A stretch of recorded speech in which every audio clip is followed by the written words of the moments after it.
आज की इस वीडियो के अंदर हम लोग बात करने वाले हैं if we fail in 3 subjects तो क्या होगा। And I am talking about 10th class because आप लोग कमेंट देख रहे होंगे स्क्रीन के ऊपर। उन्होंने मुझसे पूछा है कि मैम अगर हम 3 सब्जेक्ट में फेल हो जाते हैं तो उस कंडीशन में एक सब्जेक्ट तो हमारा रिप्लेस हो जाएगा विद एडिशनल सब्जेक्ट और 2 सब्जेक्ट जो बचेंगे उसकी कंपार्टमेंट हम दे सकते हैं या नहीं दे सकते। तो दिस इज द कमेंट और स्क्रीन के ऊपर आप देख ही सकते हैं क्योंकि कमेंट जो था थोड़ा जेन्युइन था और बहुत सारे बच्चों को ये डाउट रह सकता है। So I am making video on this topic. Okay, first of all अगर आप 10th क्लास में हैं तो आप लोगों को सिर्फ 2 सब्जेक्ट्स कंपार्टमेंट ही अप्लाई हो सकता है। ओके, 2 सब्जेक्ट्स कंपार्टमेंट मतलब कि अब यहाँ पर उन्होंने पूछा है कि 3 सब्जेक्ट में अगर कंपार्टमेंट आ जाता है तो एक सब्जेक्ट तो एडिशनल से ही आपका रिपीट हो जाएगा, रिप्लेस हो जाएगा। तो यहाँ पर देखो आप टोटल सब्जेक्ट्स आपके पास 6 होते हैं, ठीक है। 6 सब्जेक्ट्स में से आपका फॉर एग्जांपल मान लो मैथ्स में कंपार्टमेंट आ जाती है, हिंदी में कंपार्टमेंट आ जाती है और साइंस में कंपार्टमेंट आ जाती है। तो मैथ्स के मार्क्स तो आपके एडिशनल सब्जेक्ट से रिप्लेस हो गए, बाकी के 2 सब्जेक्ट्स बचे। अब उन 2 सब्जेक्ट्स का मौका आपको डेफिनेटली 1 से 2 महीने के बाद दोबारा से मिल जाएगा पेपर देने का।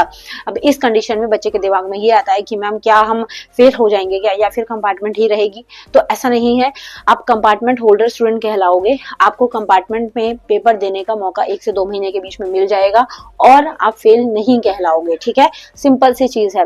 10th वालों को ये फैसिलिटी थोड़ी सी प्रोवाइड रहती है कि उनको 2 सब्जेक्ट तक में कंपार्टमेंट माफ रहती है और उनको 1 से 2 महीने के अंदर जो है वो मौका मिल जाता है कि वो दोबारा से पेपर को अटेम्प्ट करें। Okay, but in any condition अगर आप 2 से ज्यादा सब्जेक्ट में फेल हो जाते हैं तो उस कंडीशन में आपको, जैसे कि ये तो रिप्लेसिंग वाला था, बट रिप्लेस में आपको ध्यान रखना लैंग्वेज सब्जेक्ट से रिप्लेस मार्क्स नहीं किए जाते।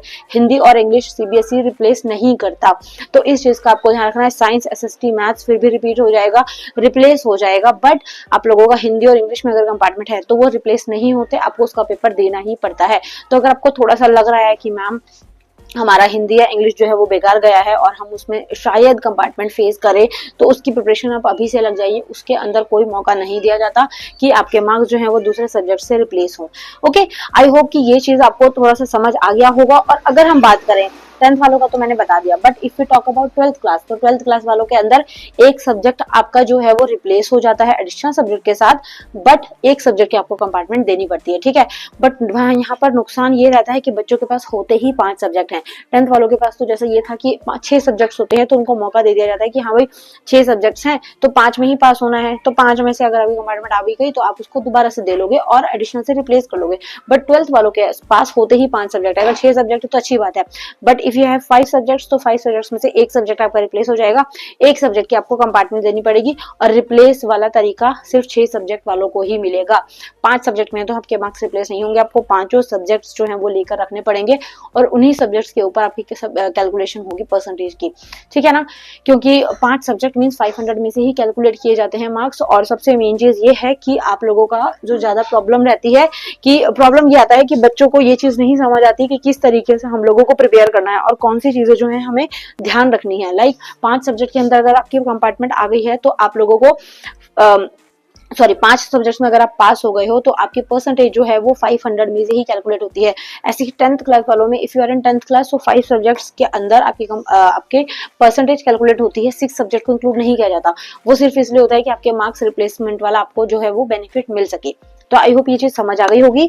ये कमेंट जो था वो थोड़ा सा जेन्युइन था, तो जेन्युइन कमेंट्स के ऊपर मैं लॉन्ग वीडियो बनाती हूँ, otherwise I upload maximum shorts videos on comments, ठीक है। सो आई होप ये चीजें समझ आ गई होंगी। और इसके अलावा में आपको कोई डाउट हो या आपको लगता हो कि हाँ कोई जेन्युइन कमेंट जो मुझे अभी रहता है उसके ऊपर, तो वो मुझे बता देना। I will upload video on that also. Okay, and if you coming on my channel first time so please don't forget to subscribe the channel और कोशिश करना कि वीडियो को लाइक करो, शेयर करो, जितना हो सकता है अपने दोस्तों को बताओ, सो दैट छोटी छोटी चीजें जो है जो हमें बहुत दुखी करती हैं, जिससे हमारा दिमाग बहुत खराब होता है, वो उनको हम आराम से नॉर्मली जो है वो हैंडल कर पाए। ओके, और हमें सब कुछ पता हो। So see you in next video. Thank you so much for watching. Bye bye.